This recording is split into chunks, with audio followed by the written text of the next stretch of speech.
2030? 4. Quero ser um treinador, continuo a ser um treinador de sucesso. Sucesso não quer dizer que seja vencedor. Claro. Mas que eu tenho, é engraçado que muitas vezes as pessoas perguntam se eu quero voltar, não é? Se eu quero voltar para os clubes, se eu quero voltar. Ou seja, eu acabo por deixar uma marca nas pessoas, porque voltam-me a contar. E para mim isso é o mais importante. É o eu passar no sítio. Olha o Pedro de Samora, olha o Pedro. É muito engraçado para mim, e para mim essa é a maior marca que eu quero deixar no handball. Não é para mim, mas é as pessoas. E este rapaz, quando cá teve, deu tudo e para mim isso é excelente. Daqui a 5 anos, em 2030, quero ser um treinador feliz, ser um treinador com sucesso, ser um treinador que tenha deixado uma pequena marca no handball islandês, neste caso. Toda a gente, e ao Pedro, o português que teve aqui, o gajo era um maluco do caraças.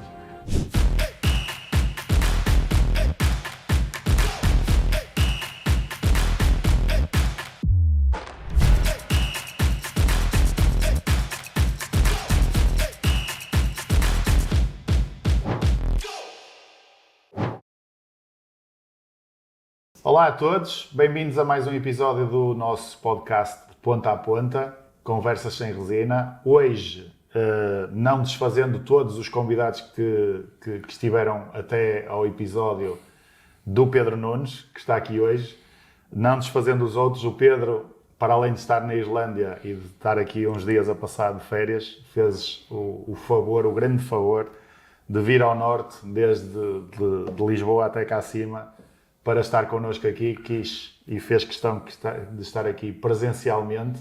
Pedro, obrigado pela tua disponibilidade. Antes de mais, é um gosto estar aqui e só desejo toda a felicidade para este projeto, porque é muito importante, como a gente estava a falar. Estava a falar aqui em off. Pedro, o handball começou muito cedo na tua vida. Queres dar aí umas pinceladas? Começou mais ou menos. Eu nasci em Benavente e estudei sempre em Benavente. E em Benavente houve uma vez que o António Nascimento fazia aquelas captações na escola, ele levava-nos à escola e eu também fui numa dessas captações, mas eu acho que fui o único da minha turma que o pai não deixou ir para o handball, porque era longe de casa, diziam eles que era longe de casa, pronto. Passado alguns anos, o meu tio, padrinho, que era dirigente em Samora Correia, levou-me uma vez a um jogo e eu comecei a ir a Samora Correia ver os jogos e depois acabei, em 99, 2000, se não me engano, acabei por ir fazer um treino a Samora Correia e depois acabei por ficar sempre em Samora Correia, jogar lá até aos séniores e pronto, e a minha formação acabou por ser sempre Samora Correia. O que acaba por ser engraçado porque os meus pais nunca me deixaram ir para o handball em Benavente por ser, apesar da mesma terra ser o pavilhão ser longe, diziam eles, e depois acabam por me deixar ir experimentar esse desporto em Samora Correia, que fica a 9 km, né? Tinha que ir de autocarro e tinha que ir de boleia para os treinos. É engraçado. Pronto, e foi aí que apareceu o handball na minha vida. Tu depois, quando é que começou a tua aventura de treinador? A minha aventura de treinador começou numa espécie de brincadeira em que eu era júnior e acabámos por seguir, eu e outro colega meu acabámos por seguir um treinador de juvenis, pronto, era um adjunto que nunca mais ausente do que presente, mas acabámos por seguir esse treinador ali em alguns jogos e depois fomos tirar o curso de grau 1.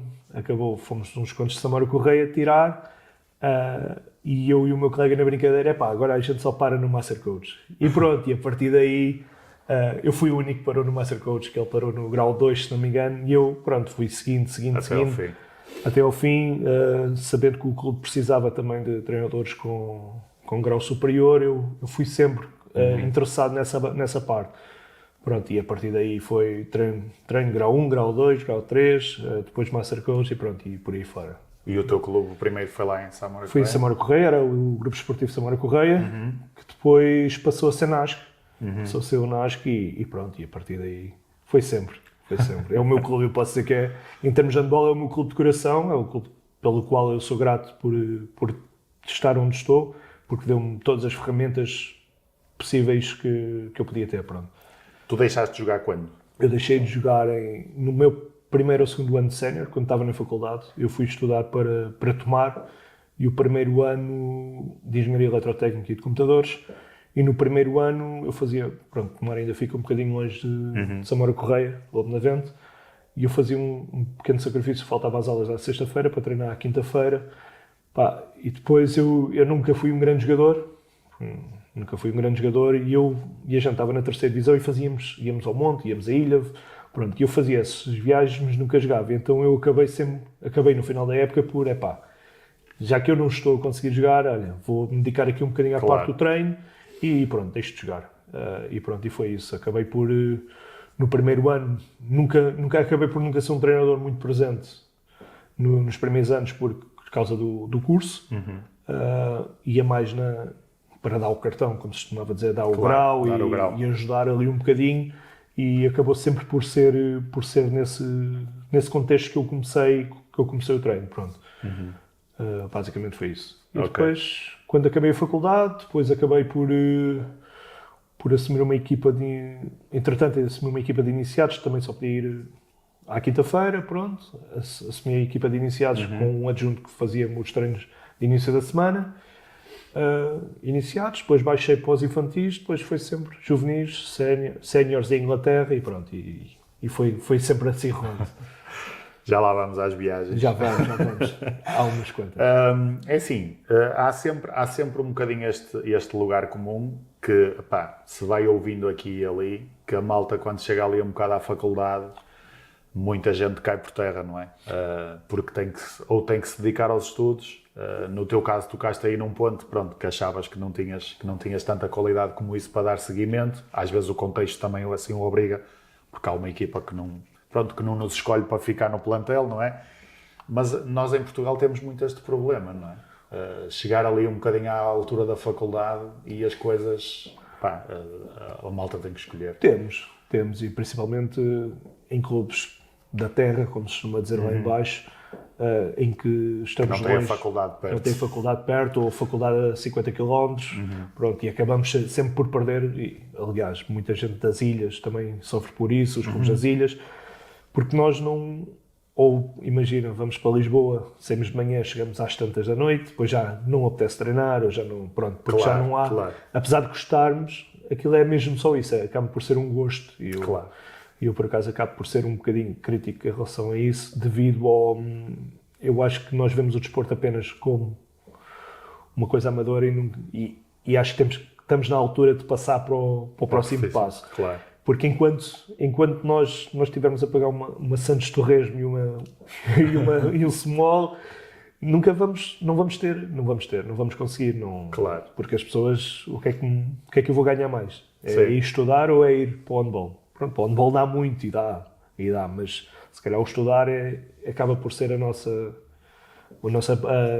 prioridade. Claro. Prioridade. Quando conversei aqui com a Daniela Monteiro, falamos um bocadinho destas coisas, porque ela estava a lançar o clube em Castelo de Paiva, que até estávamos a dizer, não é propriamente aquele interior profundo de Portugal, obviamente, porque até fica aqui relativamente perto do Porto, mas falávamos um bocadinho até a reboque do Covid, de notarmos agora um bocadinho aquelas questões, dificuldades motoras dos miúdos e até a nível psicológico abordámos aí esse tema. E havia um bocadinho esta questão que, se calhar nestes meios mais rurais, não é? Mais de interior, mais do sul interior, se calhar está aí muito ouro de miúdos que muitas vezes não têm tanta tecnologia, nem acesso a cinemas ou praias, e se calhar acabam por andar na rua mais a brincar, e se calhar temos aí muito ouro para explorar para a prática desportiva, não é? E que se calhar, não é se calhar, de certeza absoluta, que se perdem tantos pelo caminho por causa disso, não é? Sim, sem dúvida. E se nós formos a ver, antigamente eu falo da minha zona, antigamente o Benavente era uma escola top, em termos... O Ricardo Barrão, de rock, pronto, só da minha idade, lembro-me desses dois assim. Sim. E de repente nós utilizámos muito a rivalidade para crescer. Ou seja, nós queremos ser melhor que os outros. Pronto. E acabámos sempre, ali o Navente e Samora acabou sempre por ser a rivalidade que ia sempre ajudando os clubes a crescerem. Ou seja, uns tempos o Navente estava melhor e tinha muito talento. De repente o Samora começa a aparecer na formação, num projeto liderado pelo Beto, na minha opinião muito bem conduzido. Começa a aparecer campeões nacionais e começa a mandar 2 ou 3 talentos para clubes grandes e para as seleções. Mas sim, há muito talento, mas como é que devemos desenvolvê-lo, não é? Se não temos...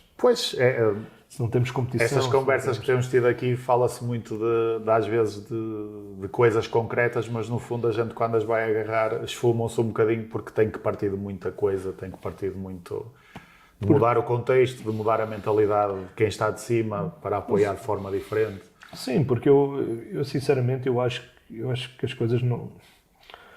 As coisas estão... Nós vemos que as coisas estão bem, toda a gente fala que nós estamos bem, mas não sei se estaremos assim tão bem em termos de formação do atleta em si. Na minha opinião, porque ainda no outro dia, há uns anos, quando estive no Bolar, fazia um exercício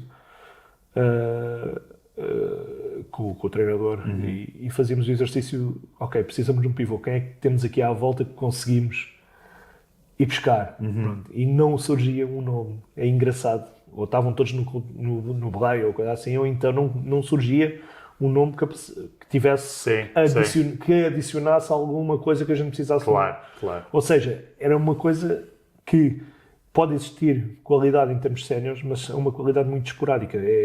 Tens 2 ou 3 que vão para o topo e depois o resto acho que não conseguimos manter o nível. Uma variedade claro, e quantidade. Exatamente. Eu acho que às vezes é difícil falar-se sobre estas coisas, mas é mesmo a minha opinião. Sim. Tens um percurso, já tocaste aí em alguns clubes e até já falaste aí num país, e agora até estás noutro diferente, também já lá vamos.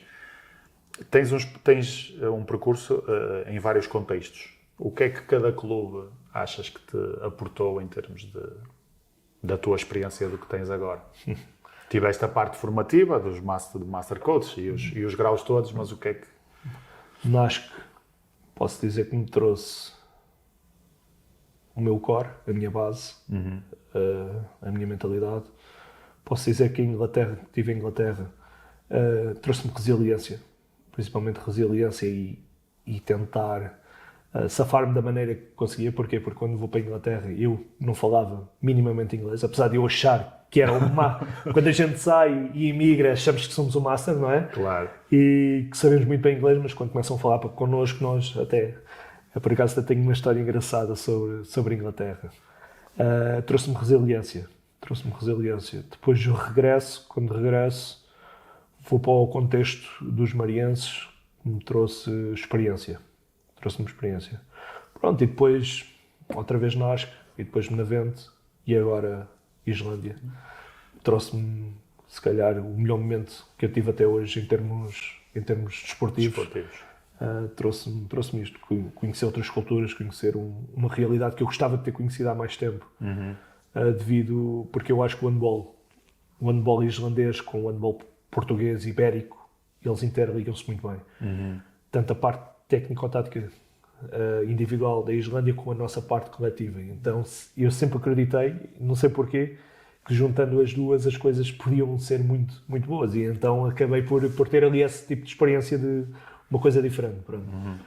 Como é que surgiram essa tua primeira ida para a Inglaterra, por exemplo? As mudanças de clube aqui em Portugal? Chama-se casamento. A primeira ida para a Inglaterra chama-se casamento. Eu caso em 2015, em maio de 2015, e a minha esposa estava imigrada, porque ela é enfermeira, terminou em 2013 o curso e foi diretamente para a Inglaterra. E pronto, tivemos aqui 1 ou 2 anos a viver à distância, já com casa, e casamos em 2015. Em 2015 surge aquela bifurcação que é ou vou eu ou vens tu.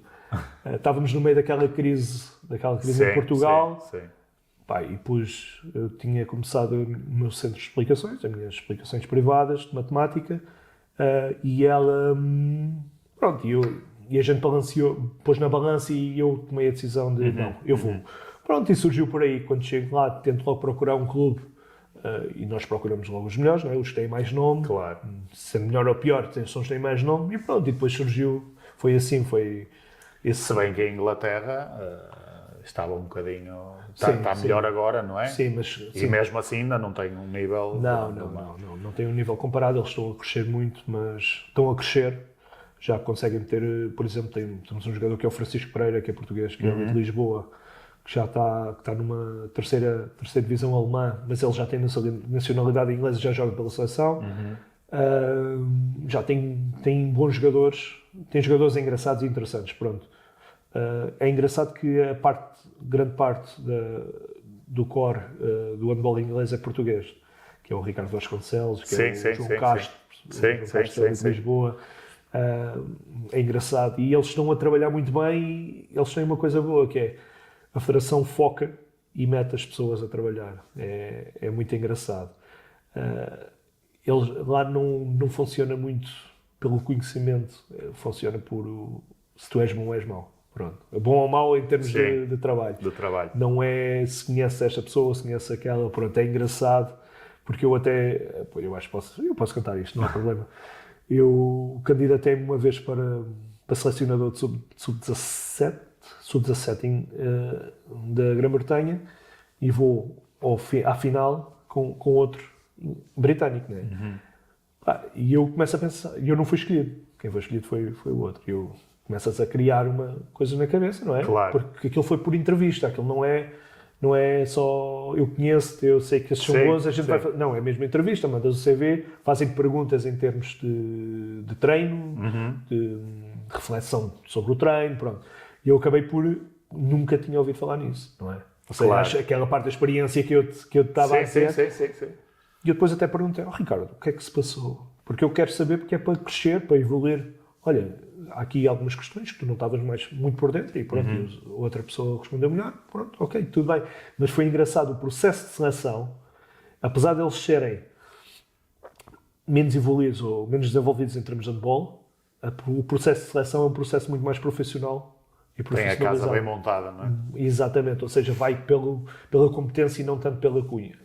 Pronto, não estou a dizer que aqui é pela cunha, atenção, mas é engraçado porque... Sim, culturalmente gerimos as coisas de maneira diferente. Aqui quem é que são os treinadores que temos disponíveis? Este. Olha, vamos começar os contactos, é o cursinho. Claro. Lá é quem é que quer? Mandam o CV e depois começam a fazer os contactos. Exatamente. Pronto, é uma das histórias engraçadas que eu tenho em Inglaterra em termos de seleção. É esse. Pronto. A nível de infraestruturas? Infraestruturas são praticamente todas privadas, se não estou em erro. Os próprios clubes pagavam o aluguer do pavilhão. Nós jogávamos na Copper Box, o clube, ou seja, eu fui para o London GD, que era na altura um dos clubes que vencia mais o campeonato, e eu já que tinha que estar a emigrar, não é? Claro. Queria procurar os mais vencedores. Isto é uma coisa básica. Claro. Aqui fazemos o mesmo, porque lá fora não vamos fazer. Né? E acabou por... entrei como adjunto, fui à Challenge Cup.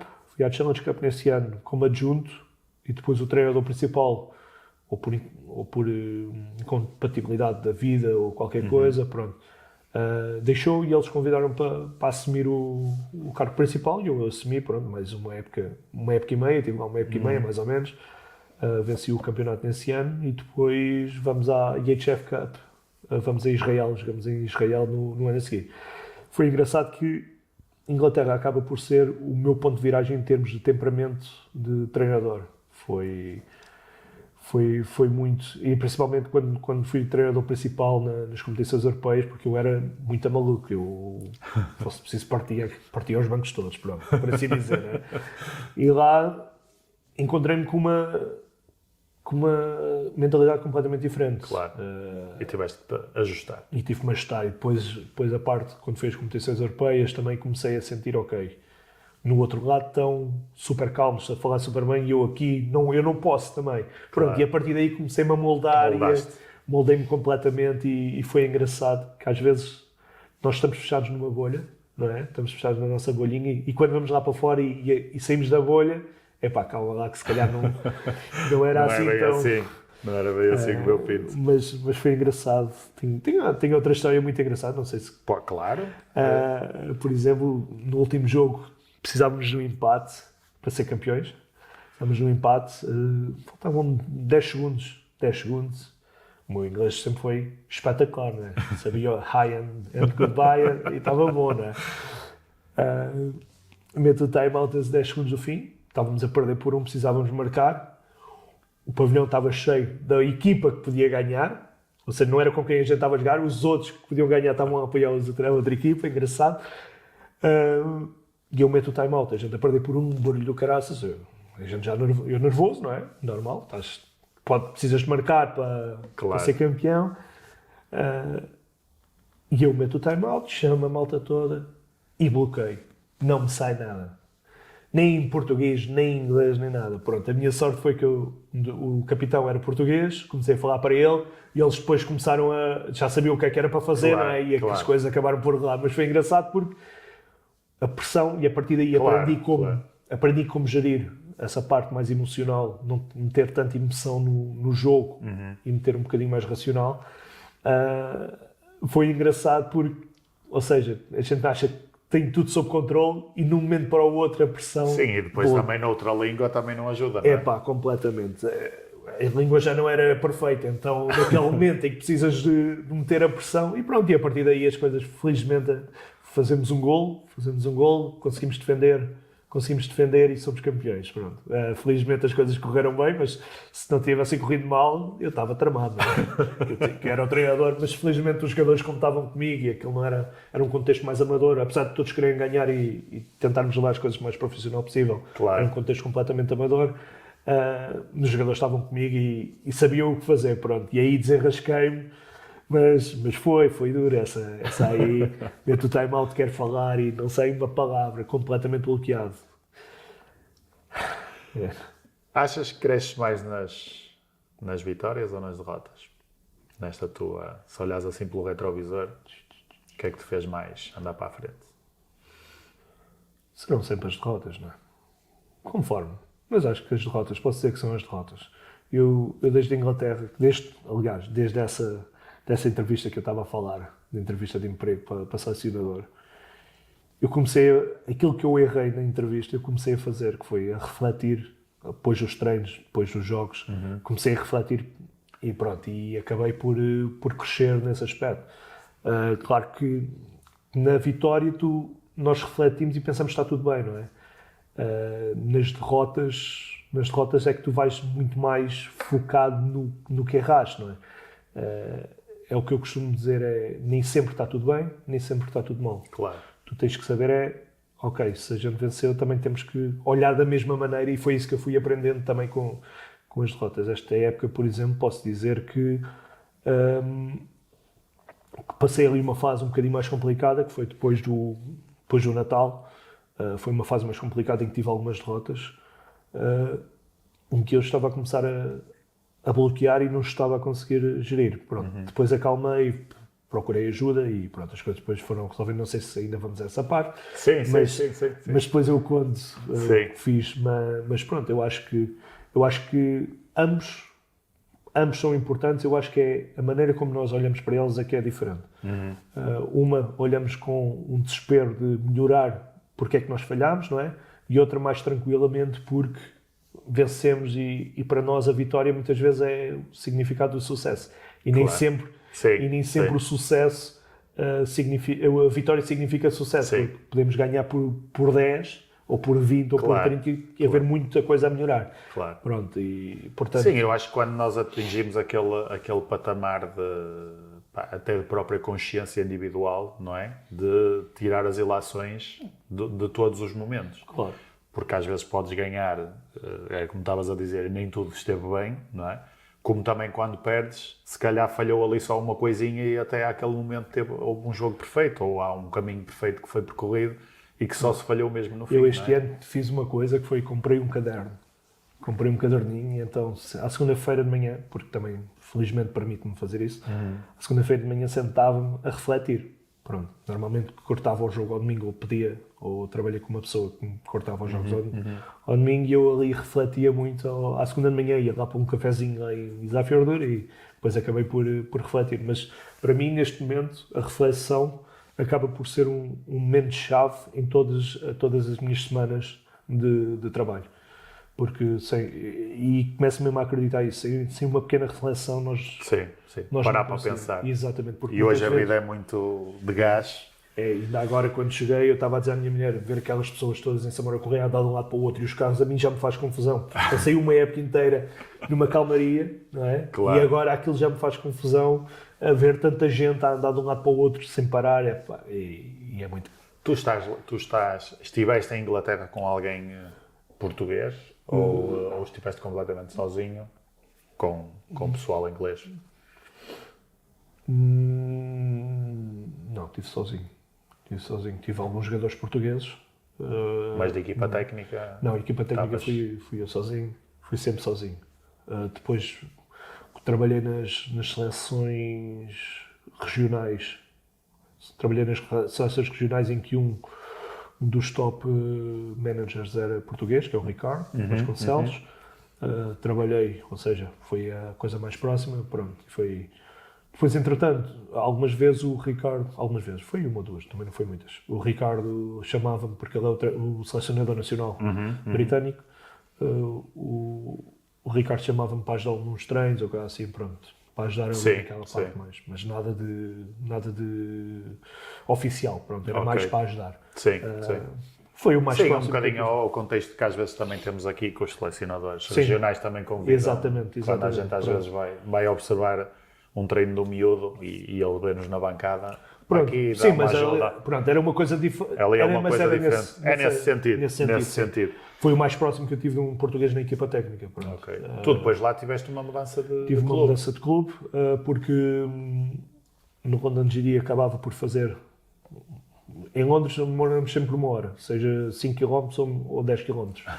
Era sempre uma hora para todo lado. Pronto, eu morava em Watford e London GD era no outro lado de Londres. Pronto, eu tinha que fazer aquilo tudo e acabava por não ser muito fácil para mim, e então acabei por procurar outro clube, um clube mais virado para a formação, em que o técnico e o maior responsável era o Bobby White, que foi guarda-redes da seleção britânica nos Olímpicos, pronto, e era um dos grandes desenvolvedores, de vez em quando falha-me para lá, do handball britânico, e eu acabei por, como era mais perto de minha casa, fazia menos tempo de coisa e treinava menos vezes, então acabei por mudar-me para aquele clube e pronto, e a partir daí fiquei naquele clube até me vir embora. Pronto. Tu lá conseguias ter uma vida independente só com o handball? Não, o handball era completamente amador, pronto. Okay. Só para teres noção que todas as vezes que fomos às competições europeias, eu como treinador nunca paguei, porque era o meu trabalho, mas todos os jogadores que iam, pagavam. Okay. Ou seja, mesmo que eu quisesse ter uma mentalidade um bocadinho mais profissional, eu nunca conseguiria. Porquê? Porque ao estarem a pagar, pelo menos tentar ter aquele saborzinho do campo, né? Era sempre muito complicada a minha parte de gestão. Gestão de recursos humanos. Exatamente. Pô-los a jogar porque tinham pago. A viagem. Pronto. Mas isso está diferente? Pá, acho que não. Sinceramente, acho que não. Os jogadores com muito potencial saem de Inglaterra. Pois. Os clubes continuam a ser clubes sociais, clubes que se juntam. É a ideia que eu tenho, pronto, mas eu entretanto também perdi um bocadinho o contacto, já passou uns quantos anos, perdi ali o contacto, mas acho que continua a ser muito social do que eu vou vendo, pronto.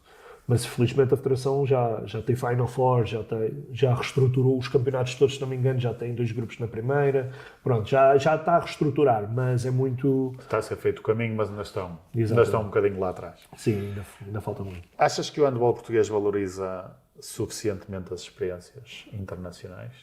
Os podcasts privados valorizam. Eu acho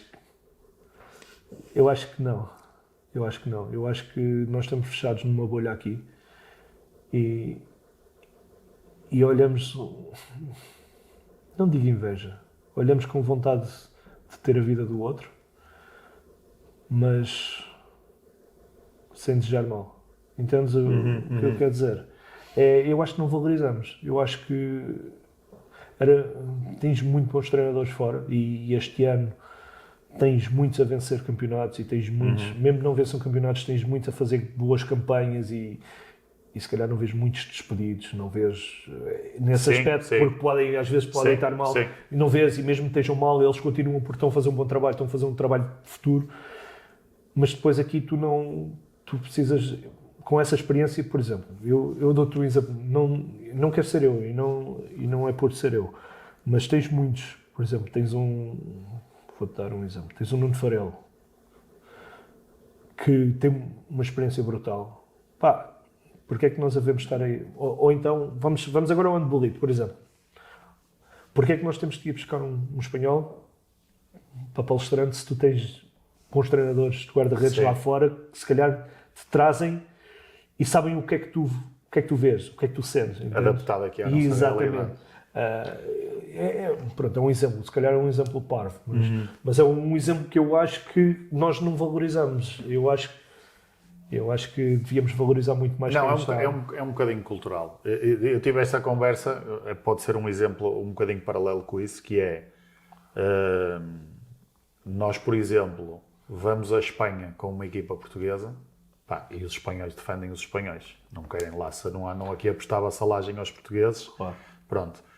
Tu, se tiveres aqui uma equipa estrangeira e estiveres a jogar contra ela, se calhar um árbitro tem tendência para não ficarmos mal na fotografia, não é? A fazer ali um bocado... Não é roubar, mas tipo, quando é para decidir, é tudo justo, não é? A nível português, obviamente que não nos ia beneficiar, mas podia haver ali, se calhar, um jogo de cintura um bocadinho maior. Pá, e nesse aspecto os espanhóis, por exemplo, não é? Não, eu acho, é um bocadinho o que estás a dizer. Eu acho que neste momento temos bons treinadores lá fora. Acho que podemos ter mais. Acho que podemos ter qualidade para ter mais lá fora. Surgirem os convites e as possibilidades. Mas depois também vejo o outro lado, que é, será que queremos mesmo? Será que não é só... ele está lá fora, mas se me surgir a mim, será que eu quero? Claro. Não quero, não é tal coisa. Mas eu acho que em termos de valorização, acho que não somos... Acho que os treinadores portugueses podiam ser um bocadinho mais valorizados nessa experiência. Por exemplo, tens o Walter Ribeiro agora ali em Espanha a fazer um trabalho muito bom em Xira, com bons resultados, que está a desenvolver o clube, está a ajudar. Porque é que não... Tens a Ana Seabra no feminino. Tens a Ana Seabra no feminino. Sim, e tens montes de malta. Luís Cruz. Com qualidade, muito. Pronto, já foste tocando aqui em alguns pontos. O que é que aprendeste lá fora que sentes que falta cá? Vontade do jogador português em desenvolver-se. Foi a maior coisa. E principalmente agora na Islândia, é uma coisa que eles têm vontade de desenvolver-se, eles têm vontade de treinar, eles têm vontade de... Por exemplo, posso dizer-te, marquei treinos às 6 da manhã, durante 2 semanas, e toda a gente às 6 da manhã estava lá a treinar. Pronto, depois acabei por fazer 3 turnos, pronto, devido à escola também, mas todos àquela hora, ou seja, eles têm vontade de... E em Portugal, se a gente pede um jogador, olha, às 7 da manhã vamos treinar, aparecem 2 ou 3, pronto. Eu acho que isso é a maior vontade, a maior diferença acaba por ser esta, pode ser a vontade de aprender, a vontade de treinar, a vontade, pronto, ainda é um percurso que nós temos que, apesar de já se ver muitos clubes a treinar às 6 da manhã, não é? O Almeida Garré, por exemplo, é um exemplo com o Luís Santos e o Benfica com o Walter também, se não me engano, fazia isso também, treinos de manhã, pronto. É uma coisa que ainda se vê pouco, mas já se vê alguma coisa, mas ainda há muito caminho. Há muito caminho a percorrer. Há muito caminho a percorrer e é uma coisa impressionante. Se a gente disser, treinamos àquela hora, eles estão lá àquela hora batidos para treinar. Sim, também deve ter alguma força cultural, não é? Porque nós aqui, a nível de desporto, estamos a fazer os nossos passinhos, mas ainda muito, muito devagar.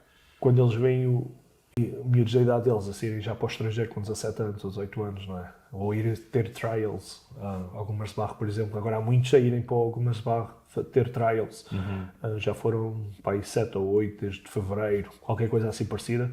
Porquê? Porque eles veem que, ok, isto pode ser um futuro que eu tenho aqui. Pronto, e eles dedicam-se muito mais. Eu não estou a dizer que a gente não somos dedicados. Somos dedicados é de outra maneira. Pronto. Claro.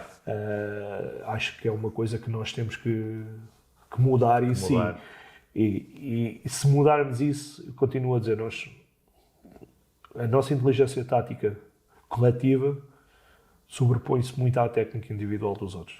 Nós temos é que trabalhar muito. E não é só 2 vezes por semana, como eu vejo muitas equipas séniores a treinar e 2 vezes por semana.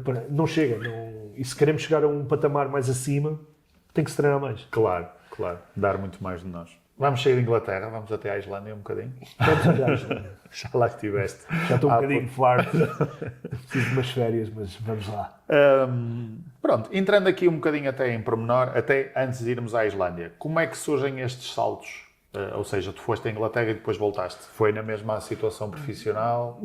Foi a oportunidade aqui? Foi a oportunidade dos marienses, surgiu. Estava lá o Mário Navarro sai. E eles procuravam um treinador. E eu estava cansado de estar em Inglaterra e eu já só queria sair da Inglaterra para voltar para Portugal. Estava farto, estava cansado, psicologicamente estava-me a afetar. E surgiu aquela hipótese e pronto, e tentei agarrar. Depois veio o Covid, pronto. Foi no ano do Covid. Foi um ano, e é engraçado que quase todos os projetos que eu agarro são projetos de mudança. Ou seja, é muito engraçado que são projetos que jogadores mais velhos perdem a experiência toda e depois é agarrar nos júniores ou juvenis que vêm de baixo e é tentar metê-los e integrá-los ali na equipa sénior e pronto, e foi isso que eu fiz nos marienses, apesar de não vencermos muito, mas eu tenho muito orgulho de agora, muitos dos miúdos que eu meti a jogar, que agora pertencem à equipa sénior e são peças fundamentais da equipa sénior, pelo menos 2. Tanto o Rodrigo Carvalho como o Pedro Vertente, o Renato Vertentes. Pronto, foi engraçado. Eu, por acaso, tenho uma história engraçada com o Rodrigo. O primeiro jogo, ele era júnior primeiro ano, eles nos Açores têm uma coisa muito específica que é eles têm muitos poucos jogos a valer. Pois. Pronto. Aliás, esses miúdos fizeram mais jogos até dezembro do que se calhar na carreira toda deles anteriormente. Pronto. E no primeiro jogo, pavilhão cheio, como em Santa Maria, felizmente eles vivem aquilo como uma paixão, é muito engraçado. Pavilhão cheio, e eu tinha 3 guarda-redes. Um dos guarda-redes era o João Paulo, leva vermelho, que era o capitão e o mais experiente, leva vermelho e veio o segundo guarda-redes, pensava que era o segundo guarda-redes, começa a aquecer. E eu vim para o banco, não, tu é que vais aquecer, que tu é que vais entrar, vai. Aquele momento, primeiro jogo dele como sénior, nunca tinha jogado e normalmente estava no outro lado na bancada, não é? Bem, para ele caiu-lhe tudo. Claro. Caiu-lhe tudo. Pronto, foi muito engraçado, que eu ainda brinco, agora de vez em quando mando-lhe mensagem a brincar com ele sobre isso. Mas normalmente é assim, é engraçado que todos os meus contextos são de mudanças de ciclo, como por assim dizer. Sim. Não sei porquê, mas tem-me aparecido sempre esta... Portanto, eu acabo por ter jogadores muito jovens e acabo por conseguir metê-los nos séniores, muitas vezes à força, claro. Outras vezes por mérito deles, mostrando-lhes que com trabalho e com dedicação eles conseguem jogar e conseguem, porque eu não sou um treinador de nomes, eu sou um treinador de se trabalhas, jogas, se não trabalhas. Claro. E agora neste contexto onde eu estou já faço de maneira diferente, que é, conforme o jogo me pede, é quem joga. Porquê? Porque agora já não tenho faltas aos treinos, já não tenho falta de dedicação ao treino. Claro. Já é diferente, já há compromisso. Exatamente. Portanto, nos Açores foi mais ou menos isso e depois... Mas a tua saída de lá, de Inglaterra, foram eles que te procuraram? Foram eles que me procuraram. Contacto? Contactaram, mandaram mensagem e pronto. E depois fomos falando, fomos resolvendo e pronto. Mas acabei por ser uma coisa muito... Por ser um passo... Como é que eu posso dizer? Foi um bom passo para mim, foi o passo que eu queria, mas se calhar se eu tivesse gerido as coisas de maneira diferente em termos individuais, pessoais, as coisas podiam ter sido ainda melhor, pronto, nesse aspecto, pronto. São coisas mais aquela gestão que estava mesmo cansado de estar em Inglaterra, as coisas já não estavam, e então... Eu tinha aqui uma pergunta, aqui a meio, sobre a Inglaterra, que depois não te fiz, porque tu já tocaste aí num ponto, mas ao olhar para esta pergunta lembrei-me de te perguntar aqui outra coisa. De alguma forma a Inglaterra surpreendeu-te? Ou seja, tu ias com uma expectativa maior? Não, não porque eu não ia com expectativa nenhuma. Eu não ia, porque eu não fui para lá para treinar. Eu fui para lá para trabalhar e estar com a minha mulher, com a minha esposa. Né? O handball acabou por ser o upgrade. Sim. Pronto, por isso não posso dizer expectativa, não tinha nenhuma. Depois acabei por me surpreender na maneira como fui crescendo dentro do próprio handball britânico. Pronto. Okay. Nesse aspecto, sim. E a maneira como as coisas se passaram lá, as coisas acabam por me surpreender pela positiva, a forma organizada com que eles estavam. Muito organizada, muito. Ok. Apesar de ser muito amador, tinha muita organização. Ok. E depois Islândia? E depois Islândia. Entretanto, Samora e Benavente. Sim. Pronto, uns aninhos. E depois Islândia. Exatamente. E boa hora, atenção, boa hora. Sim. Veio a cana de pesca ou foste tu que... Como é que surgem estas coisas? Para quem nunca foi, estavas aqui a tentar abrir a porta para mais alguns. Como é que estas coisas surgem? Surgiu no... Isto surgiu... Quando eu deixo o NASC, quando eu acabo de treinar o NASC, eu acabo porquê?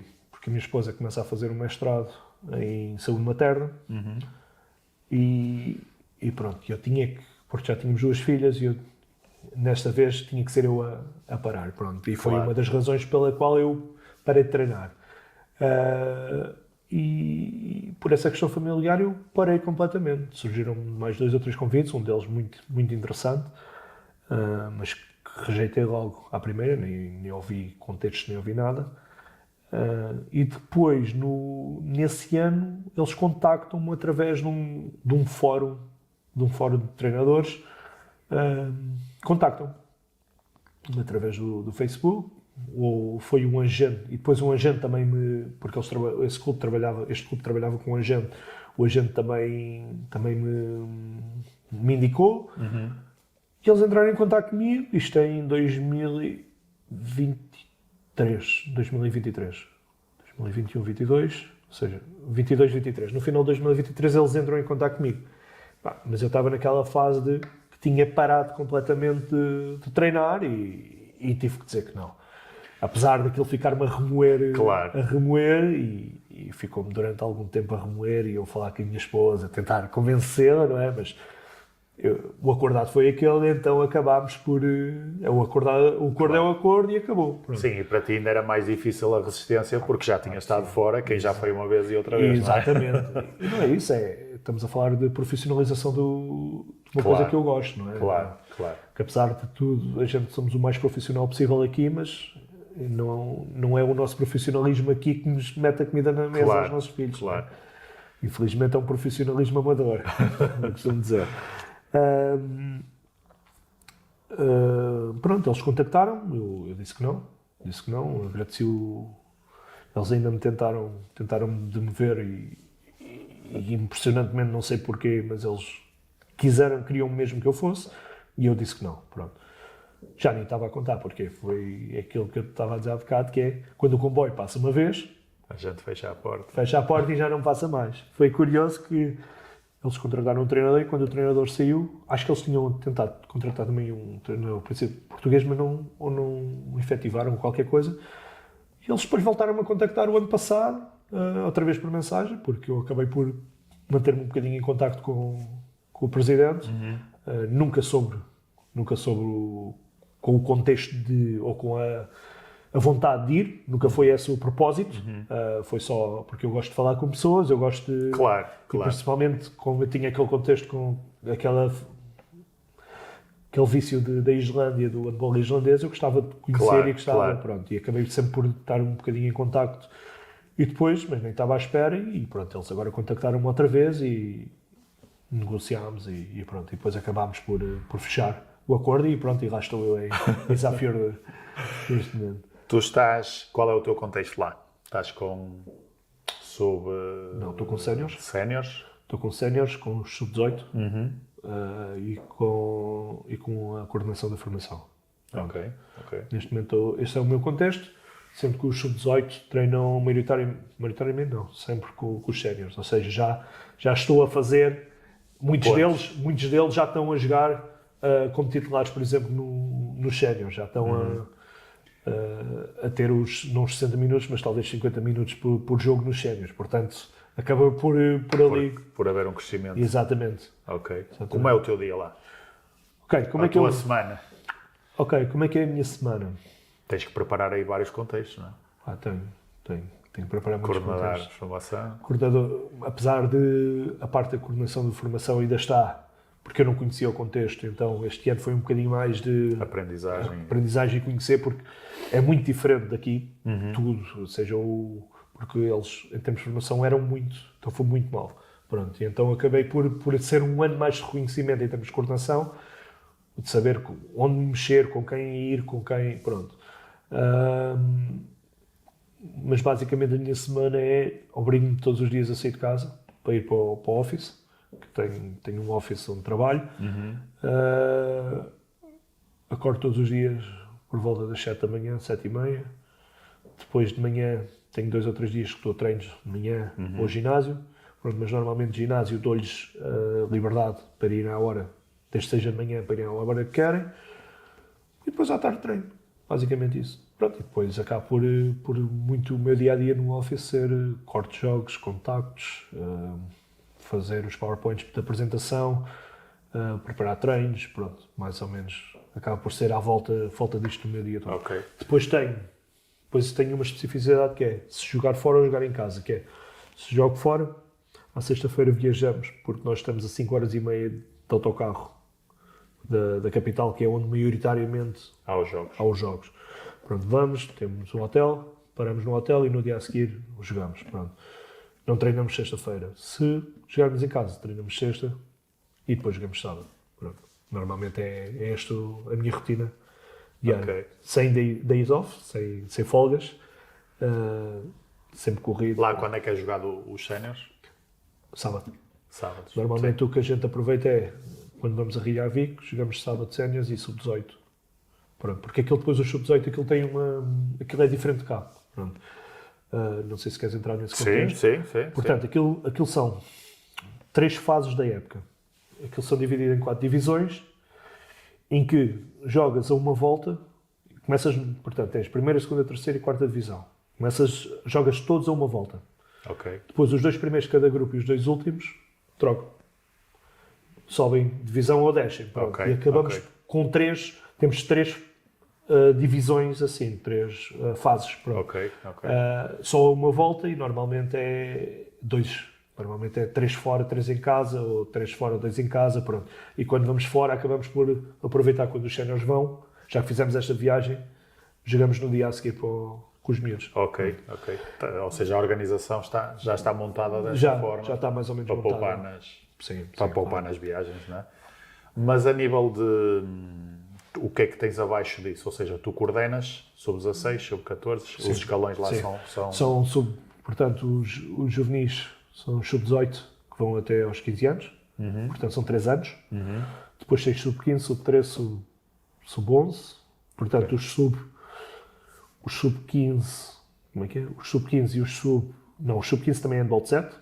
É mais ou menos da mesma forma. Sub-11... Eles estão divididos, sub-13, eles estão divididos em 2 anos, que é os de primeiro ano têm um campeonato e o segundo ano têm outro campeonato, em que pode só vir, se não me engano, são 3 do segundo ano podem vir ao primeiro ano. Ok. Pronto, é isso, mas aí já é em concentração, já não é em campeonato corrido. Pronto, já é a organização. Depois tens os sub-13, os sub-11, que são os minis. Pá, minis. Aqui é sub-12. Aqui estamos sempre um ano. Sub-11. Portanto, portanto, isto agora eu tenho... Portanto, sub-11 e sub-9 são handball de 5. Já é. E depois tens handball de 4. Em que o handball de 4 tu tens sempre 3 jogadores na frente e um na baliza.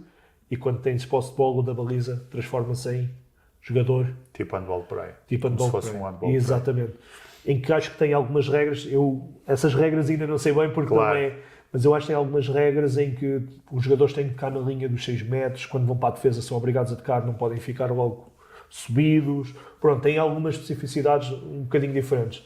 Ok. Sei que lá a formação, eles normalmente até sub-13, agora falei com treinadores, agora tivemos o torneio de sub-13 lá em Isafiordur, até sub-13 eles focam muito mais na técnica e tática individual, Ok. não querem saber na tática coletiva. Sub-15 já começam a introduzir algumas táticas mais coletivas, mas é muito à base da técnica individual. Muito. Aliás, se nós virmos o jogo da Islândia, é muito 1 para 1. Sim, Não é? sim. É muito 1 para 1, remate cá de fora, remate em Sim, apoio. sim, pronto. sim. Eles, aquilo é mesmo, não é a regra, mas é o que eles dizem aos treinadores, ok, vamos por este caminho. Pronto, tem muito essa parte. Tens ideia desse padrão já ser comum há muito tempo? Sim. Sim. Do que eu sinto desde... Por isso é que quando vêm as nossas equipas a jogar, notam um bocadinho diferente. Porquê? Porque nós não somos muito 1 para 1, já não somos... É mais nesse sentido. Sim. Entendes? Já não é tão individual, já é coletivo. Porquê? Porque se calhar tem um treinador também... Aqui nós é um bocadinho ao contrário, que é primeiro vamos à parte da tática grupal e depois é que olhamos para a parte individual. Pronto, e lá é completamente o contrário, é engraçado. Por isso é que eu digo que a gente complementa-se muito bem, que é nesse sentido. E tanto a miudagem como os adultos treinam a mais ou menos a que horas? Eles têm lá horários? Treinam desde das 3, 2h30, 3. Normalmente a escola lá começa conforme, mas, por exemplo, de sub-15 para baixo, a escola começa às 8 da manhã e termina perto das 2. A partir das 2 começam as atividades físicas. Em termos de sub-18 já é entre as 9, as 10, as 11 e termina 3, 4. Pronto, já é diferente. Esses treinam normalmente mais tarde. Mas esses têm uma especificidade que é, também treinam de manhã. Temos 2 treinos sub-18, tanto à quarta como à sexta, de manhã às 9 da manhã, das 9 às 9h50, das 9 às 9h50 e depois eles começam logo a escola. Ou seja, eles ali não têm... Mas tens aí o desporto muito mais enquadrado no horário escolar. Exatamente. Ali eles não têm educação física. Ali eles têm, os miúdos são obrigados, imagina, lá existe voleibol, basquetebol, handball, futebol. E depois existe uma turma de geral, que é o quê? Que é os do handball vão para o handball, os do vôlei vão para o vôlei, os do basquete para o basquete, futebol treinam lá fora, futebol, e depois tens os que não praticam nada, vão para esta turma que pratica educação, basicamente é educação física, fazem tudo. Okay. A professora é geral. Okay. Pronto, ou seja, aqui já começa a haver, na minha opinião, já começam a haver uma especificidade mais cedo, que acaba por ser engraçado. Claro. No contexto, ou seja, toda a gente está contente, não vão para a aula só por ir. Pronto, e depois o que é que acontece? Eles já não são os professores que dão estas aulas, são os treinadores dos clubes que trabalham com aquelas pessoas. Ou seja, a escola aqui acaba por ser o Estado a pagar também e a ajudar os clubes a pagar os ordenados, porque tens aquelas horas, trabalhas para a escola, logo é o Estado que paga, logo tens ali uma ajuda no teu ordenado, não é? Ou seja, acabas aqui por te ajudar. É um bocado às vezes essas coisas que a gente vai falando o que é que falta aqui fazer e às vezes são esses pequenos exemplos que há em muitos sítios iguais. Que nós agora quando tivemos no torneio de Barcelona, não jogámos contra o Barcelona, mas jogámos contra o Domínicos, que é uma equipa também muito, muito forte lá em Espanha. Preto e branco, sim. E estávamos a falar, e eu depois apanhei os miúdos cá fora, eles já tinham ido tomar banho, estávamos a sair, eu perguntei-lhes, olha, vocês jogam muito?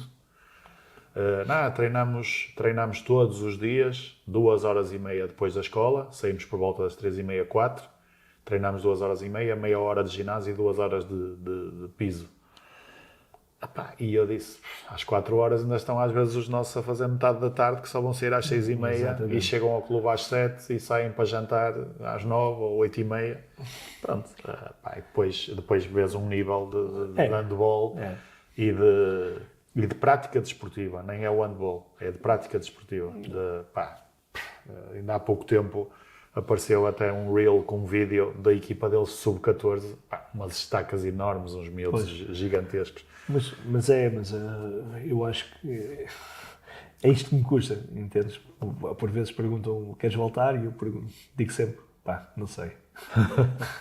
Não sei, não... Para voltar tem que ser num contexto completamente... Ou como eu estou, ou então... Porque eu antes de ir para a Islândia, eu disse que não treinava mais. Eu, quando saí do Navente, estava muito cansado. Estava mesmo cansado do handball. Tinha o trabalho para o handball aí. Tinha o handball aí, tinha as minhas explicações, tinha o trabalho, ainda ir para os treinos. Depois é aquele contexto um bocado mais... Das pessoas gostam de ir e gostam, mas depois... E eu estava cansado, estava mesmo... E eu até disse para a minha esposa, para mim o handball acabou, fechei o meu ciclo de handball e depois comecei o meu podcast e tal, na brincadeira, não é, que eu estava a falar, na brincadeira, e não ia mesmo voltar, não tinha vontade nenhuma de voltar, mas pronto, depois com este convite, parece que rejuvenesci, não é? Sim, porque é assim, qual é o problema? É que depois a nossa pilha, não é? A nossa pilha esgota-se porque a gente chega ao fim do mês, não é? E diz assim, será que a troco de meia dúzia de euros isto vale a pena? Isto não é por dinheiro, a gente não faz por dinheiro, não é? Dizer-se fazer uma coisa por dinheiro nunca é saudável, não é? Mas no fim e ao cabo eu pensava sempre, mas estou a perder tempo com as minhas filhas, estão a crescer. Claro, é? claro. Será que vale a pena? Isso.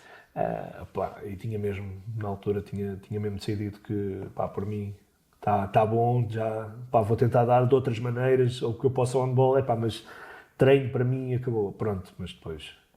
Só para chegarmos aqui um bocadinho a esta parte... Já falámos aqui um bocadinho de horários, neste contexto todo, tu agora estás de férias, que terminou o campeonato, como é que decorre lá portanto, a janela temporal? Normalmente, início de setembro começa o campeonato, depois vai até final de março e depois aos playoffs. Okay. Ou seja, quem não se qualifica ou quem... Eu estou a falar numa segunda divisão. Sim. Quem não se qualifica acaba em final de março. Quem se qualifica para os playoffs de subida pode ir até a final de maio. Okay. Foi o que nos aconteceu. Uhum. Mas normalmente é de setembro, início de setembro, a final de abril. Okay. Não é maio, é abril, desculpa. Final de abril. Para épocas, normalmente começamos 22 de julho. Este ano vamos começar 22 de julho, para época. Portanto, é meio de julho até meio de maio. Pronto, assim, por assim dizer. Apesar de... Como é que tens essa malta ativa nesse tempo até à pré-época? Cada um por si. Aí já é muito mais pessoal. Mas deixas alguma indicação? Digo, mas porquê? Porque é engraçado que lá, por exemplo, eu tenho jogadores a praticarem futebol agora, campeonatos amadores de futebol. Ok. Ou seja, porquê? Porque como praticam handball no inverno e não dá para praticar futebol, os campeonatos lá começam em março, abril, de futebol, e então, agora, como são amadores, começam agora a parte, ou seja, eles acabam por estar sempre ativos. Os jogadores estrangeiros, normalmente que estão lá, cada um por si, mas culturalmente também não tens aquele problema que se calhar já sabes que a malta se vai aplicar, não é? Sim, já vai. A malta está... Lá está, eu acho que se tu estás a ter um contexto um bocadinho mais profissional, tu tens de preparar a ti próprio, não é?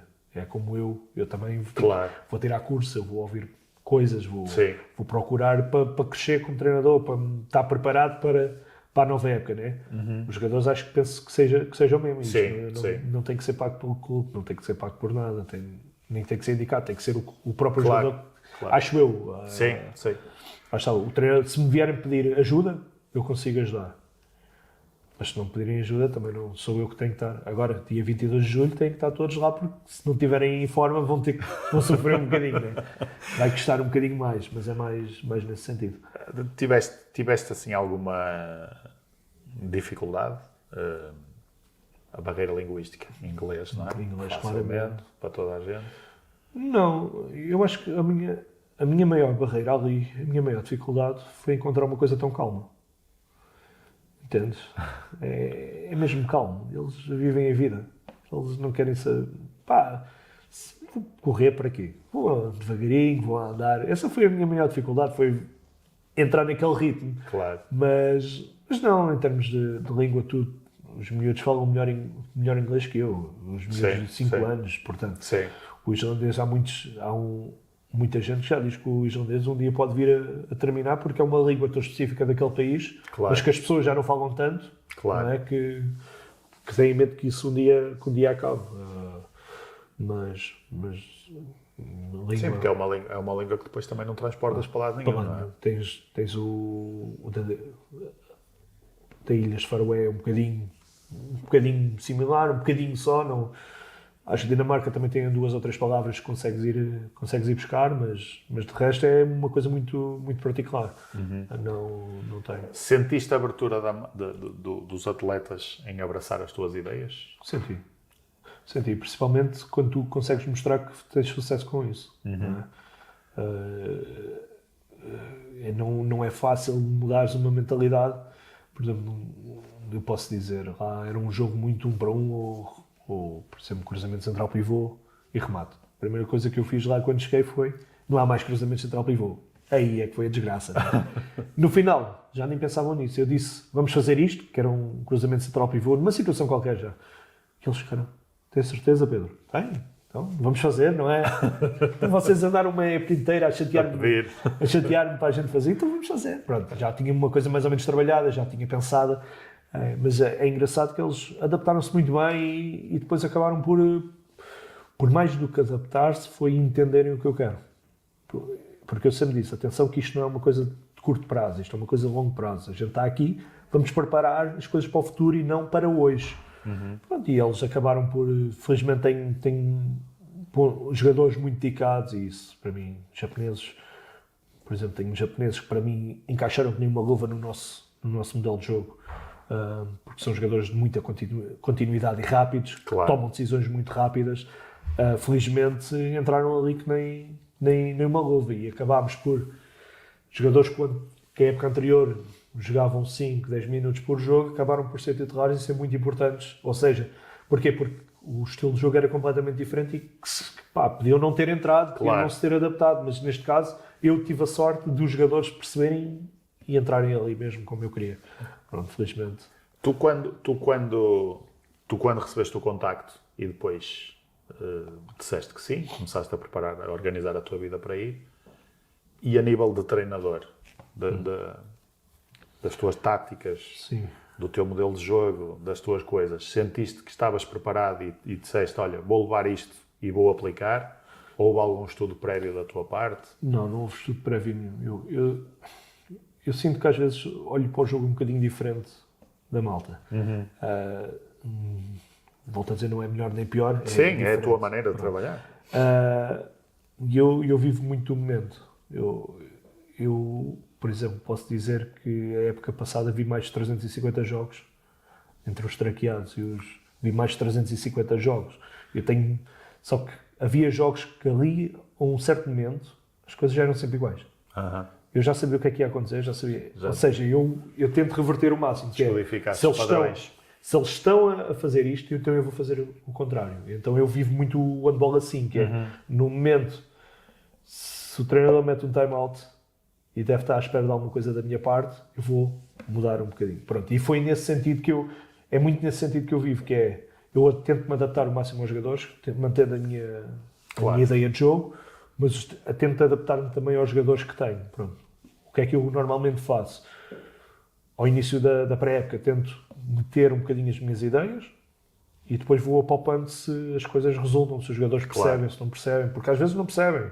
E se não percebem, tens que dar um passo atrás. Passo atrás e vamos reinventar. Pronto. Não sou um treinador que leva as coisas já pensadas e vamos fazer isto. Não. Tenho uma ideia de jogo, tenho uma ideia do que fazer e depois adaptando conforme os jogadores que eu tenho à minha frente e conforme o que a gente vai fazendo e as respostas que eles me vão dando, vou adaptando sempre ao contexto. Sabia o que esperar e acabou por haver uma parte da época que eu analisava os jogos das outras equipas e já nem precisava de analisar porque nós já tínhamos a maneira de defender que queríamos. Pronto. O que é que aconteceu depois? Depois eu tive que me reinventar. Porquê? Porque como eles fazem sempre o mesmo, a nossa defesa estava sempre a fazer o mesmo, então isto é como o gato e o rato, não é?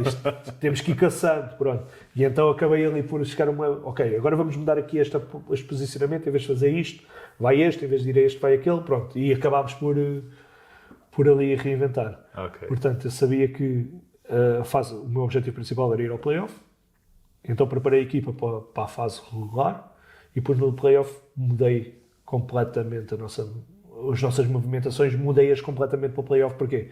Porque sabia que eles iam estava mais que estudado, não é? Estudar, e então eu já tinha preparado a equipa mais ou menos durante a época para quando nós chegássemos ao playoff conseguirmos mudar Fator surpresa. Fator surpresa, pronto. Felizmente correu bem. Não vencemos o playoff para já. Perdemos 3-0 na final contra uma equipa da primeira divisão, porque o playoff funciona. O primeiro sobe diretamente da segunda para a primeira e os 3 a seguir vão playoff, meios finais e final com o penúltimo da primeira divisão. Pronto. E acabámos por conseguir passar as meias finais num resultado de surpresa. Ninguém esperava que a gente ganhasse 2-0. Vencemos 2-0, foi muito engraçado. Porque a equipa que a gente venceu no playoff foi uma equipa que ficou em segundo lugar, com os mesmos pontos do primeiro. Okay. Ou seja, mas como perderam fora, o confronto direto, não subiram. E então toda a gente estava, estes gajos, e têm uma equipa muito boa, estes gajos vão destruir Warriors, blá blá blá. Pá, e eu sempre disse, malta, vamos divertir-nos. E esta é a minha mentalidade, com responsabilidade, mas divirtam-se. Eu acho que este é um dos grandes problemas, é a pressão que nós metemos nos jogadores, como treinadores, a pressão que nós metemos faz com que eles bloqueiem, na minha opinião. Então, se eles não enjoy, se eles não tirarem proveito, não se sentirem bem, divertirem. Exatamente. Então eu estou sempre enjoy the game. Pá, para mim é a coisa mais, eu como treinador, eu só sou feliz se eu tirar proveito daquilo que fizer-me rir. Não é? Claro que às vezes faço-me passar e tiveste a tua experiência do time-out que não disseste nada. E do time-out que não disse nada. Portanto, manter ali a calma e principalmente é o que eu lhe digo a eles. Se eles estiverem felizes a jogar, as coisas correm muito melhor. Mas é mesmo. Eles os primeiros tempos olhavam para mim tipo, então, mas este gajo está maluco. Então, mas este gajo... Não, vieste para competir ou... Exato. Mas lá está com responsabilidade. Sim, claro que sim. E foco no resultado. Há sempre esta questão destas situações dos playoffs, quando mete o último de uma primeira divisão e depois 3 das que estão de baixo ou 2. Eu vejo sempre, às vezes até no contexto do futebol, que se calhar é pior para a equipa que está ali para descer, porque tem um caráter mais de medo associado à situação que pode cair, e os outros não têm nada a perder, não é? Já estão em baixo e estão, não é? Sim. A regra geral, até no futebol nos últimos anos tem acontecido, quando há um play-off de manutenção ou das equipas que sobem, geralmente a equipa que está para subir consegue se sobrepor. Porque no fundo depois também há ali uma aproximação em termos de jogo, quase de qualidade, não é? Em termos de jogadores e tudo. Não sei se haverá. Não sei, neste contexto. Se calhar no teu contexto porque é diferente. Uma coisa, o ritmo de uma segunda divisão lá é completamente diferente da primeira. E ali eles estavam rodados numa primeira divisão a época toda. Mas nós estávamos a crescer. Nós, por exemplo, vamos para a final, primeiro jogo, aquilo era a melhor 3. Ou seja, tínhamos que vencer 3 jogos. O primeiro jogo perdemos por 15, o segundo jogo é fora, o segundo jogo perdemos por 4, o terceiro jogo vamos a prolongamento. E tivemos o jogo todo a ganhar. Ou seja, há aqui um crescimento de uma equipa que se calhar a média de idades é 22 anos, a minha, sem experiência nenhuma, entendes? Ou seja, por um lado, há aquele nervosismo de jogar sempre com uma primeira divisão, do fechar as luzes, montes de LEDs, a malta toda com... Não é? Aquilo, pós-miúdos, se nunca lá forem, nunca vão... É o que eu dizer. Se nós nunca lá formos, nunca vamos ter essa experiência. Mas já que estamos aqui, vamos aproveitá-la. Mas o primeiro jogo foi mesmo... Quando foi o primeiro jogo eu pensei, isto, vamos ter que dar aqui ou reagimos ou então... Mas fiquei contente no final. Estávamos chateados porque perdemos, não é? Levamos 3-0 numa final. Mas por outro lado estávamos felizes no sentido da evolução que tivemos desde o primeiro jogo do playoff até ao último. E pronto, e é muito... Tu começas fora, Depois jogas em casa? Neste caso foi, como eu... Ou como seja, era da depois equipa aí primeiro, em função fora- dos resultados tens direito foi fora, casa fora. Pois é isso. Pronto, neste caso, como vinha a equipa da primeira divisão, e mesmo o outro foi isso, era fora, casa fora. Ou seja, a gente ganha o primeiro jogo fora. Uma loucura. Claro. Ninguém estava à espera. Recebemos em casa, ganhamos o jogo no último prolongamento. E foi engraçado que a gente está a perder o primeiro prolongamento, marcamos, ou seja, estamos a ganhar o jogo todo, e eles empatam. A gente marca no livre direto no primeiro prolongamento, e depois estamos a perder por 3 no segundo prolongamento, recuperamos e marcamos o gol no último segundo. E ganhamos. Pá, foi uma coisa. Claro. Mas pronto, aquele coração, aquela vontade. Sim, mas isso também dá muito, crescimento. claro. Crescimento. Foi muito giro. Foi muito giro. O que é que achas que Portugal pode aprender com países como a Islândia, por exemplo? O que é que achas que há uma mais-valia lá? Já falámos aqui de algumas coisas, não é? Mas... Eu acho que acaba por andar muito à volta daquilo, que é tentar fazer com que o desporto seja mesmo prioritário. Acho que acaba por ser por muito isso. E principalmente, nós aqui, eu sinto que aqui nós fechamos muito à imaginação das crianças. Eu sinto mesmo que nós bloqueamos completamente as crianças de pensar, de tomar a decisão e cada vez mais. E lá não. Lá abrem o leque, imaginem, façam o que querem, atenção, com regras, não é? Claro. Mas pronto, sejam crianças. Eu acho que aqui nós fechamos muito... E por exemplo, mesmo na parte do handball, nós verificamos muito isso, que é... Tens uma movimentação, esta movimentação e acabou. Se vês uma criança a fazer 1 para 1, no meio de uma movimentação já está um treinador, já vês um treinador a brigar com ela, passa, não vais... Lá não, lá dão muito mais liberdade às crianças, aos jogadores de fazerem coisas diferentes. É isso que eu sinto, mesmo em termos de escola, eu sinto muito isso, que é a escola lá é muito mais virada para a abertura de horizontes e para a descoberta para a interior. descoberta. Imagina, tenho miúdos na minha equipa com 17, 16 anos que já têm empresas. Atenção, empresas de lavagem de carros, de marca de roupa, mas são as pequenas... Já ali empreendedorismo. Exatamente, eles lá são muito nesse sentido. É o que eu sinto. Aqui somos muito presos a estuda, que é para poder chegar um dia. Lá não, lá dizem erra.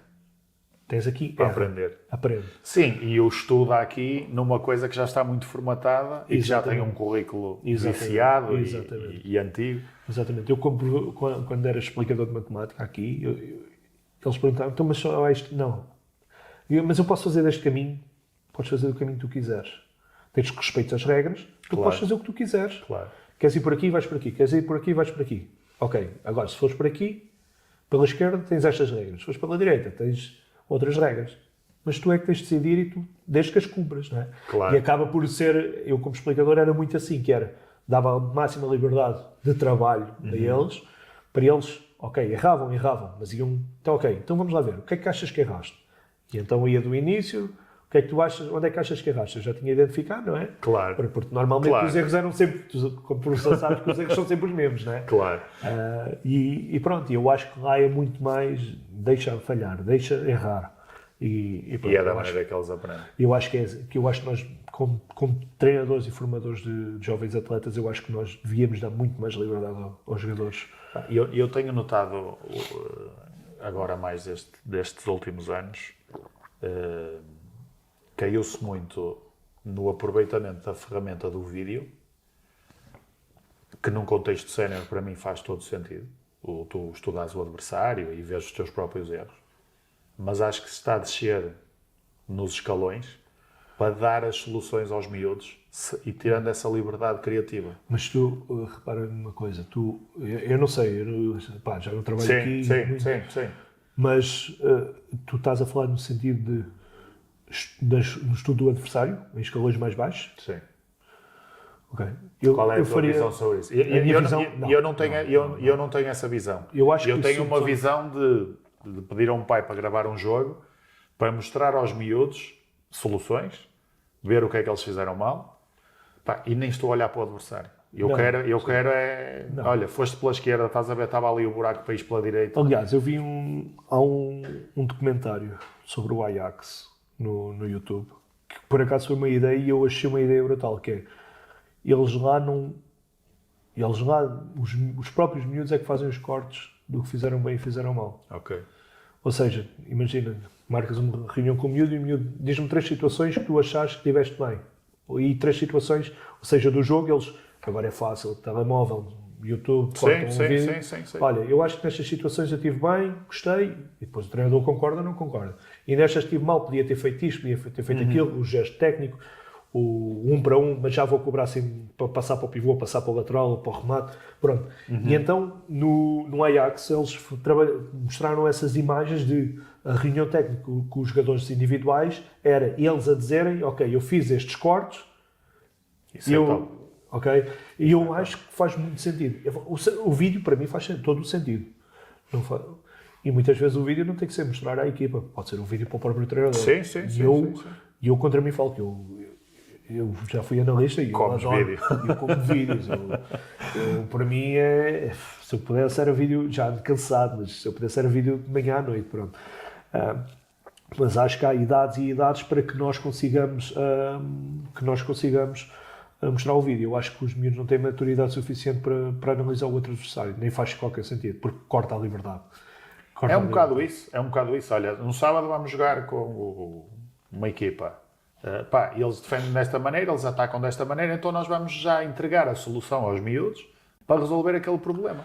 Na semana seguinte há um problema diferente. Eu prefiro Vais dar a próxima solução e nunca crias variedade nem o espírito crítico dos miúdos. Eu mesmo com séniores trabalho assim, que é, eu não lhes dou a papinha toda.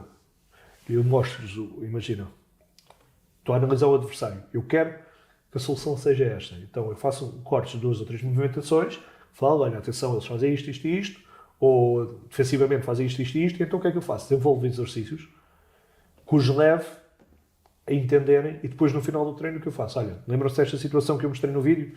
Mostro o vídeo, lembram-se do exercício? Pronto, é isto que eu quero que a gente trabalhe durante o jogo. Pronto, eu trabalho muito assim.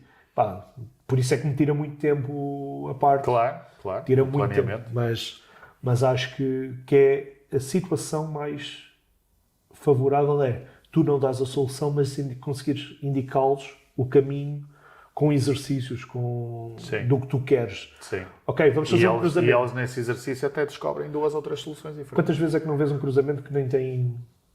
que só passam a bola? Sim. Não atacam o espaço, não provocam o fecho da zona. Sim. Vão lá passar a bola, até fazem umas roscas para o ar que a bola vai toda e eles têm muita dificuldade, não é? Sim. Quantas vezes? Sim. Ou seja, aqui nós temos que saber, e é isto que eu às vezes fico triste, que é, eu vejo jogos parecem adultos a jogar, mas depois perguntares a um miúdo, porquê é que tu fizeste isto? Ele não sabe. Não sabe dizer. E eu acho que é aí que nós temos como treinadores, ok, vamos dar a parte técnica individual, tática, grupal, mas vamos tentar explicar-lhes, forçar primeiro forçar o erro, e depois começas a desenvolver a partir daí o próprio erro. Pronto, eu acho que... Sim. O que é que te custou mais nas saídas todas que tiveste? Esta saída custou-me estar longe da família. Estar lá sozinho. Custou-me imenso. E houve dias que me apetecia chorar e não tinha... Ou só desabafar, e às vezes era por telemóvel, mas nunca é o mesmo, né? Principalmente quando tinha um filho de 2 ou 3 meses, tenho mais 2 filhas, ou seja, a minha esposa foi espetacular, e por isso é que, pronto, elas agora vão para lá, na próxima época já vou estar lá com a família toda, mas esta época para mim foi, porque, lá está, custa muito estar sozinho, longe, e por isso é que eu digo que não é fácil, muitas vezes, eu quero ir, está bem, o que é que tu estás disposto a fazer? Claro. O que é que tu estás disposto a fazer para ir? Então, se calhar não queres tanto ir, né? Porque a gente vê, por exemplo, vês o Jorge, vês o Paulo, vês o André, vês o Gonçalo, vês o Luís a ter sucesso. Aliás, ainda ontem, tanto o Miguel Sarmento como o Henrique Lobo venceram os sub-18 feminino e masculina na Noruega, brutal. Mas o que é que tu estás disposto a fazer? Não é? A minha pergunta é sempre, ok, o que é que tu estás disposto? és capaz de fazer isto. Claro, claro. Epá, se calhar não. Então não estejas para aí a mandar habitats, como eu costumo dizer, mandar habitats, porque as coisas não são fáceis, vais ter que escavar, vais ter que partir pedra, vais ter que... Claro. E muitos vão e voltam, rápido. E pronto, eu acho que é a parte familiar e estar sozinho, eu acho que para mim foi o pior. Mesmo por aquele apoio que quando as coisas correm bem é fácil, não é? Mas quando as coisas correm mal e estão ali a partir, esquece. Aí... Mas sentes que lá há outra abertura para uma continuidade de um trabalho demorar mais tempo do que ser aquela coisa latina de que dois resultados negativos? Não, sim, felizmente... Nós no handball até nem temos muito isso. Aliás, ainda antes de janeiro já tinha conversado com eles que renovar mais 2 anos, ou seja, até já tinha contrato 3 anos, renovar mais 2, ou seja, uma coisa já a longo. Já estamos a falar de 2030, pronto. Em princípio será para cumprir, porque eles gostam de ver o trabalho a desenvolver, porque mais, lá está, também tudo depende do qual é a conversa que tu tens e o que é que tu vendes, porque isto acaba de ser por estás a vender o teu trabalho, não é? Sim. Tu vendes um projeto ou vendes resultados, não é? Claro. Tu tens que saber o que é que tu queres vender. Claro. Agora, eu tentei vender projeto. É um projeto a longo prazo. Pode não resultar, não sei. Por enquanto está num bom caminho. Mas nunca sabemos o amanhã, né? Mas eu acho que é importante por mais que tu queiras ganhar, também é importante o teu discurso ser a longo prazo. Não pode ser só um discurso de curto prazo. Se é um discurso de curto prazo, as pessoas estão a expectativa da pessoa será a curto prazo, né? Que vai correr de forma rápida. Basicamente. A ideia deles era um projeto de subida, não é? A ideia deles será um projeto de subida com base em jogadores da terra. Ok. Eles têm ali uma geração muito boa de sub-18, muito engraçada, será com a base, mas é uma coisa que nunca se fez ali, não é? Foi sempre com muitos jogadores estrangeiros que as coisas foram se desenvolvendo. E este ano eles perceberam que é capaz de resultar com pessoas da terra.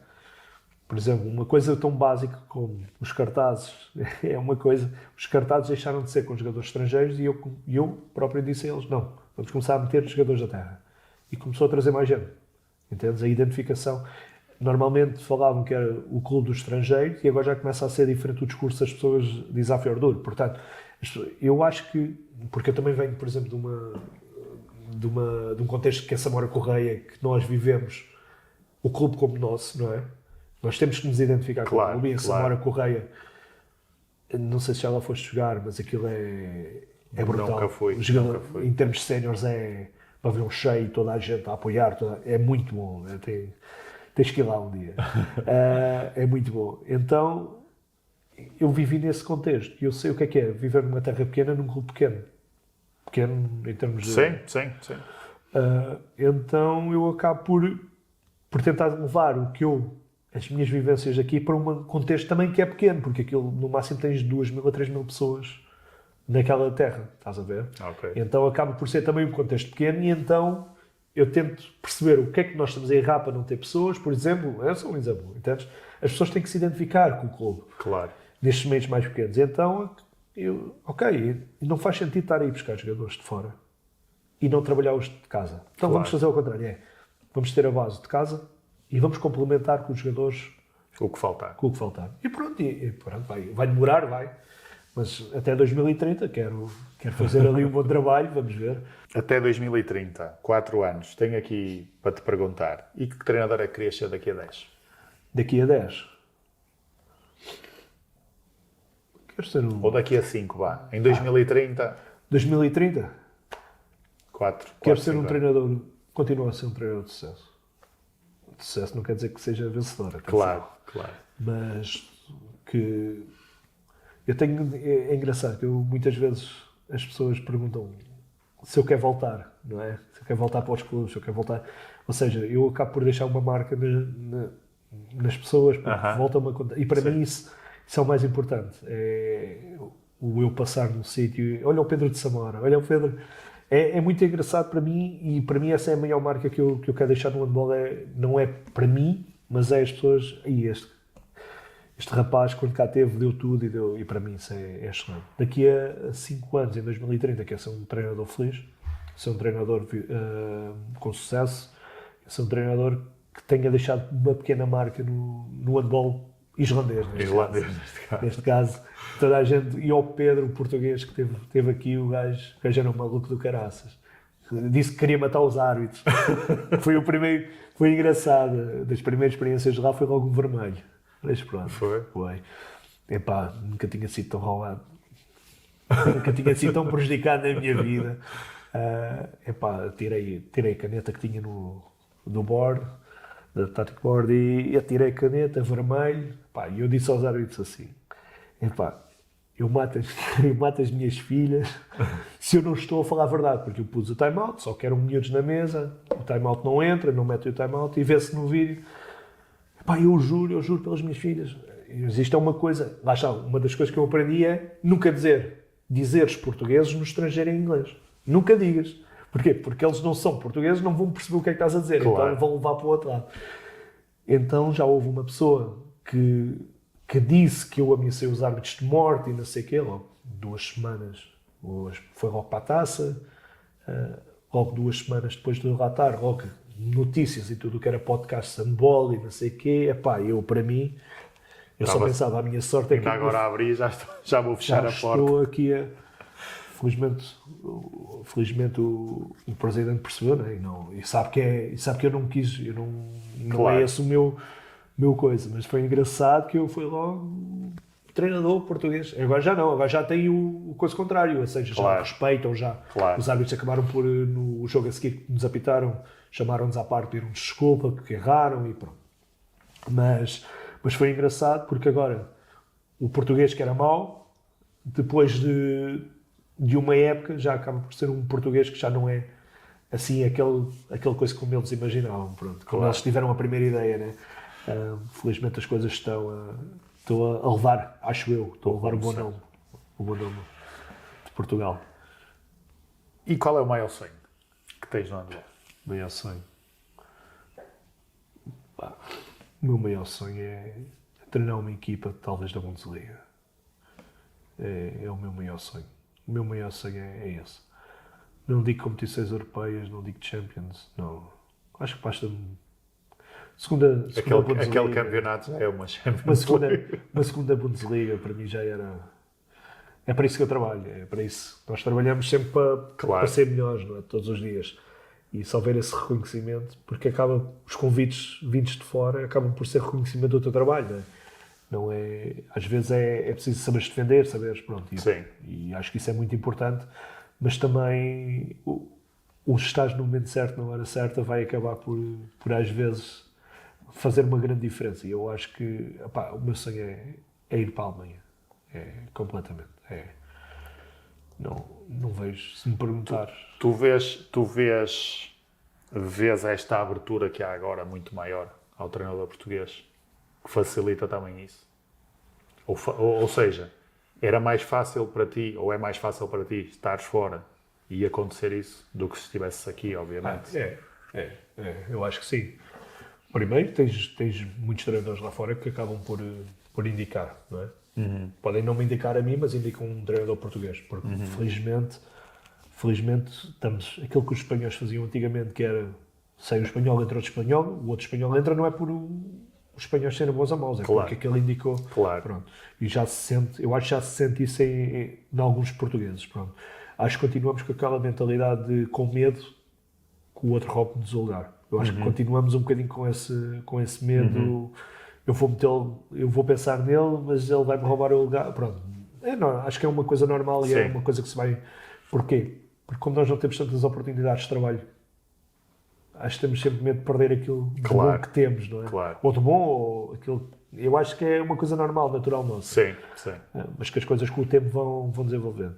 Eu acho que o facto de já se falar de nós, portugueses, como treinadores, lá fora já é muito positivo. Acho que temos que fazer muito mais. Acho que podemos fazer muito mais, mas acho que teres treinadores Por exemplo, eu não sabia que o preparador físico do Gumes de Barra era português, que está lá com o Gonçalo, era português. Portanto, agora temos o Gonçalo, vamos ter o André, vamos ter, já não sei o nome, o nome do rapaz. Também, eu vi no Instagram. Mas é português, não é? Sim. Ou seja, sim. Numa equipa técnica já tens, da Bundesliga já tens 3 portugueses. Sim, Só não tens o principal, se calhar. Ou seja, acabas por ter... Sim, já se começa a abrir aí... E talvez o Gonçalo saiu daquele sítio, olha, se calhar indica um português e depois o outro vai indicar... Pronto, e acabas por... Sim. Mas há uma coisa que nós temos de ter consciência, que é, se alguém nos indicar, nós temos de dar o nosso melhor. Claro. Não é ir só para lá a pensar que já aqui estou... Os sucessos que estes estão a ter estão a abrir as portas, mas pode ir e fechar as próximas, logo todas. não é? Porque é muito fácil lá chegar, mas depois Claro. também é muito fácil cair. É difícil lá chegar e é fácil cair, não é? É o que eu costumo dizer. E às vezes... Pedro, pergunta final. Ui, Livro de 7 metros. eu não sou bom. O que é que o handball te deu que nunca vais conseguir devolver totalmente? O que é que o handball me deu? Mundo. O handball deu-me mundo. E acho que é o que falta a muita gente. Falta mundo, falta conhecer outras culturas, falta conhecer outras... Mundo. E não me arrependo nada. Estás feliz onde estás? Estou feliz onde estou. Costumo dizer que se tivesse aceito há 2 anos atrás, se calhar não era tão feliz. Acho que veio No momento certo. no momento certo, na altura certa. Acho que era mesmo o que eu precisava para voltar a sentir o handball, estás a ver? Voltar a sentir o handball de novo. Acho que era isto. Foi mesmo na mousse. Pedro, foi um prazer enorme. Mais uma vez reforço. Pá, para mim está a ser uma cena eletrizante estas conversas com as pessoas. Pá, teres vindo de lá de baixo cá para cima de propósito. Claro que tens outros... Tiveste aí outros pontos de atração. Já foste comer uma francesinha aqui no Porto. Exatamente. Pá, mas foi espetacular. Acho que tocámos aqui em muitos pontos. Foi uma conversa espetacular. Acho que vamos ganhar aqui um boost também de visualizações graças à tua pessoa, que é o que se quer, não para me beneficiar a mim, mas que beneficie o handball e que abra mais portas a mais pessoas e que se calhar o podcast veja aqui, possa estar algum alemão da Bundesliga a ver e te leve em breve para lá, se bem que agora tens a tua missão para acabar. Não, agora estou... Não quero mudar as minhas filhas de lá muito depressa agora. Pronto. Como sempre, temos o nosso miminho aos convidados, do nosso patrocinador RP Vinhos. Muito obrigado. Pá, é só... Muito obrigado. É mesmo só um miminho, mas é uma gratificação pela tua vinda. Agradeço-te imenso e desejo-te o maior sucesso. Quando terminares a tua missão na Islândia e fores para a Bundesliga, voltamos a fazer numa Também das tuas férias. Também se não for para a Bundesliga, também se for para o regional, também, para o Inatel, também o cá vem de qualquer das maneiras, não há problema, Pedro. Muito bem, foi um gosto enorme. Acho que vocês vão ter, no final desta entrevista, acho que vão estar também como eu, de sorriso nos lábios. Foi uma conversa espetacular aqui com o Pedro. Desejamos aqui todos, vocês não em direto, porque estão a ver o episódio obviamente gravado, mas o maior sucesso para a nova época, para desfrutar agora de um descanso merecido. E nós voltamos no próximo episódio. Temos muito mais coisas para trás, já vamos aqui com alguns episódios, mas isto começou no 1, tem o 2, o 3, o 4 por aí fora, podem ver. E sigam as nossas páginas, subscrevam o canal do YouTube, porque também vamos lá pondo uns shortzinhos com pequenos trechos das conversas, que são as partes interessantes e que levam depois a que vocês consigam chegar ao caminho de ver estas conversas longas, mas cheias de sumo, e que o handball ganhe com isto, que é o que interessa. Até ao próximo episódio e obrigado por terem assistido a este episódio. Obrigado.